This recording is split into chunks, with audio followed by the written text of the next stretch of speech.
बिस्मिल्लाहिर्रहमानिर्रहीम अस्सलामु अलैकुम। السلام علیکم ګرانو خوږو قدرمنو اوریدونکو مینوالو سلامتیا او ډیره ډیره زیاته مینا یو ځل بیا تاسو ټولو ته هرکلی په خیرالي او ستړي مشي وایم چرته چې تاسو زموږ غږ زموږ आवाज اورئ دی وخت تاسو په موټر وی جی ټی روډ سرویس روډ یا د نه علاوه مختلف روډز باندې لګیای تاسو سفرونه کوئ نو هاف سیف ټریولینګ ډیر زیات په احتیاطي سره ډرایوینګ کوئ هغه زموږ خویندې رونه چې څوک دی وخت لري لري ځایونو ته په سفرونو باندې روان دي نو تاسو ته هم دغه ویل غواړم الله پاک مو سفرونه په خیر خیریت او په امن سره وکړه د دې نه علاوه زموږ هغه رونه چې څوک ډرایوران حضرات دي چې هغه سره مختلف خلک لګیا دي سفرونو باندې زی نو هغه ته هم دغه ویل غواړم چې تاسو ډرایوینګ ډیر زیات احتیاط سره کوئ ځکه چې د ډیرو خلکو ژوند تاسو په لاس کې دی او څنګه تاسو په لاس کې دی ځکه چې ډیر خلک لګیا دي تاسو سره سفرونه کوي کوي د دې نه علاوه زموږ هغه رونه خویندې چې د چا درګاه ته ډېرې زیاتې خوشحالیانې راغلي دي د چا کوزدنې شوي دي یا د دې نه علاوه د چا ودونه ښادیانې شوي دي هغو ته ډېر زیات مبارک شه او د دې نه هټ کړي چې چا نوي کورونه جوړ کړي نوي ماڼۍ جوړ کړي دي هغې ته تللي دي یا د تلو دپاره ارادې کړي دي نو دغه هر څه تاسو ته ډېر زیات مبارک شه او د دې نه علاوه آی تھنک نن د سیکنډ ایئر لاست پریکټیکل د هغو هم ایگزام پینشن او ډېر زیات په فیسبوک باندې یا د دې نه علاوه مختلف سټیټس مې وکتې د هغې د وجې نه هغو ټولو ته هم دغه کامیابي مبارک شه چې د هغو پوره 12 کاله تیر شو او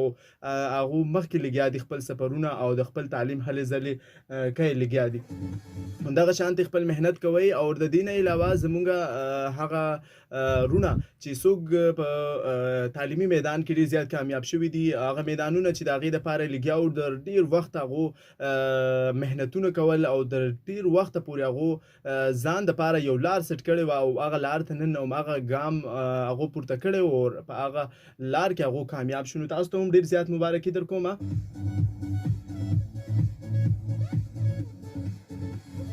اني هاو د دې نه علاوه چې څوک زمونږ کم رونه خویندې بیماران دي څوک په هسپتالونو کې دي او څوک د دې نه علاوه په کورونو کې دي چې څوک لږ بیماران دي اټس اوکې نو تاسو به هم نه مایوسه کیږئ او چې د دې نه علاوه څوک ډیر زیات بیماران دي هغه په هسپتالونو کې پراته دي د هغو دپاره هم زمونږ د اړخ نه او د ټولو اوریدونکو د اړخ نه هغو ته ډېرې زیاتې دعاګانې او انشاءالله یو ورځ به داسې راشي چې تاسو به بیا په خپلو خپو باندې وګرځئ او بیا به هم هغه شانتې خپل ژوند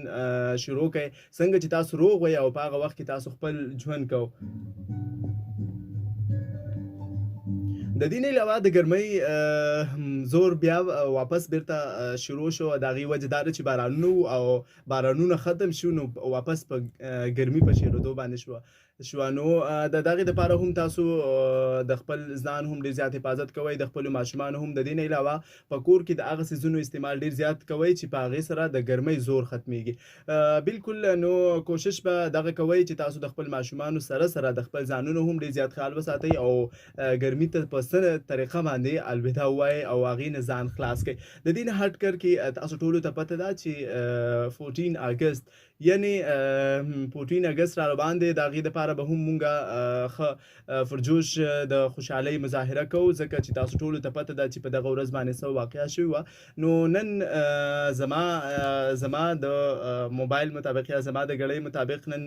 2 اګست دی او د دې وخت کې زمونږ د سټوډیو په ګړۍ کې یعنی 4:30 بجې دي 4:30 زمونږ د سټوډیو په ګړۍ کې شوي دي بلکې د بل سایډ کې 4:35 شوي دي زمونږ د سټوډیو په ګړۍ کې نو 2 اګست بیا هم ډېر زیات خلک ورله لګیا دي تیاریانې کوي د 14 اګست لپاره او ډېر زیات زمونږ هغه ماشومان چې هغو ځان دپاره بیجونه او یا د دې نه علاوه نور پلیګز یا دا څیزونه هغو ځان دپاره اخیستي دي خو یو څیز نه به تاسو ډېره زیاته ډډه کوئ او هغه چې هغه ډېر خلک به پته نه لګي څوک به ورته څه نوم اخلي څوک ورته پونګې وایي او د دې نه علاوه څوک ورته مختلف نور نومونه وایي چې تاسو ورته هر څه وایي هغه څیز چې هغه زمونږ یعنې کې ساوند پلوشن پیدا کوي یا د اواز آلودګي پیدا کوي نو هغه څیز نه به ډېره زیاته ډډه وکړئ او کاینډلي چې څومره هم د دغې فکټریانې دي یا د هغې کارخانې دي نو هغو ته هم زمونږ دغه درخواست دی پلیز دغه څیزونه نه تاسو ډډه وکړئ د دې په ځای باندې د پلاستیک نه بل څه څیز جوړوئ یا دغه پلاستیک راواخلئ او په بل څه څیز باندې اپلای کوئ یا